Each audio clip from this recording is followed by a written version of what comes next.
Next question. Good morning. Thanks again for being here. A third of the Port of Seattle's Century Agenda strategy is to promote small business growth and workforce development around the region. What is the Port doing right, and what more could the Port do to ensure that underserved communities around the Port facilities, especially people of color, are able to access economic opportunities provided by the Port, whether they are employees or small businesses?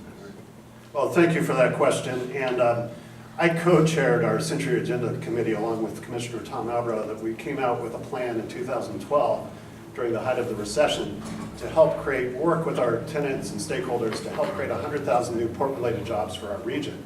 And you know, we have the fastest growing airport in the country 3 years in a row. We have the busiest cruise port on the West Coast. Our fishing terminal still is home to the North Pacific fishing fleet and accounts for 40% of the seafood consumed in the U.S. So business is booming at the Port of Seattle. The issue is, how do we be more inclusive and get small businesses involved? And also, you know, with the baby boom generation is aging out, and it doesn't really make sense for the Port to create these 100,000 new jobs without having pipelines to young people, local young people, for these jobs, and particularly pipelines to underserved communities. So we're working on some priority hire policies with labor and with the local community to really get more young people and more people of color in those jobs. And also with our small business program, you know, I-200 has been a real hamstring to being able to do better with small business. The Port Commission, in a motion I sponsored, voted 5-0 to tell the legislature we need that repealed. But you know, working within those confines, I think we can do better. So my day job right now is working for a nonprofit called Ventures, and we work primarily in the Rainier Valley and South King County with low-income entrepreneurs.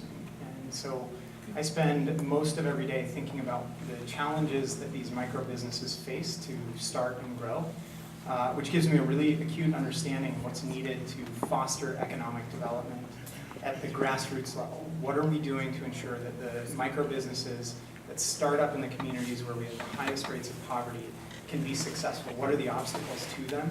And what can we do as a public agency to support that? And I think some key elements of that are to recognize the systemic obstacles that they face, cultural and linguistic obstacles to first-generation immigrants and refugees in our communities. What are the obstacles that are based on institutional racism and bias that we have in our systems, and how do we counter those? And those are the kinds of things that a forward-thinking public agency needs to deliver on. I'd like to ask Gunnar as a follow-up question. As part of diversity and inclusion strategy, excuse me, I'm getting over a cold. Drink more coffee, that's my... so as part of diversity and inclusion strategy, the Port has identified objectives of increasing management accountability for diversity and inclusion, including increasing the percentage of employees who agree the Port is committed to diversity and inclusion. What does accountability look like for these objectives? How is the Port conducting outreach to underserved communities? And how are you handling issues where, for example, there are transgender people who work at Port jobs who don't feel safe coming out? Good question, thank you for that. And the Port, you know, we've worked hard to be an inclusive organization. I'm proud that we have the first ever openly gay woman as our Seaport director. And she, Lindsay Pulsifer, has been a real role model for everyone at the Port in terms of how to really go about our business in a more inclusive way. And you know, we have set goals for managers in terms of having a more diverse Port that reflects our community, frankly. And with respect to Port jobs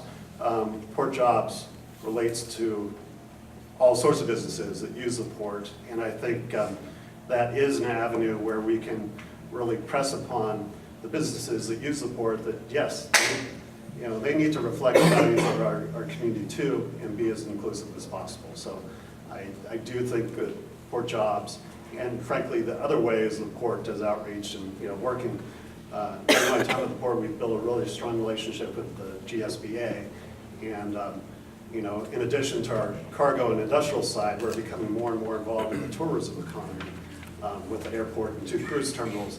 And I think that's a real way that we can be much more inclusive of small business and, do better outreach. I'm going to extend this question even further and say, I think the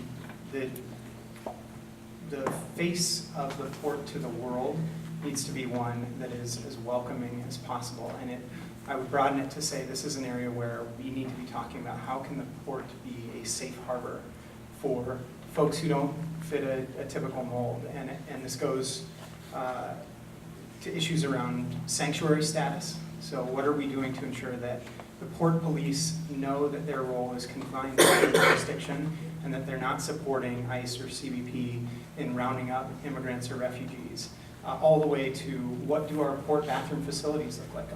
Are there spaces where transgender folks feel safe as they're coming into and out of our region and our country often? And so that when folks think of SeaTac and Seattle more generally, the adjective that comes to mind is welcoming. Gladys.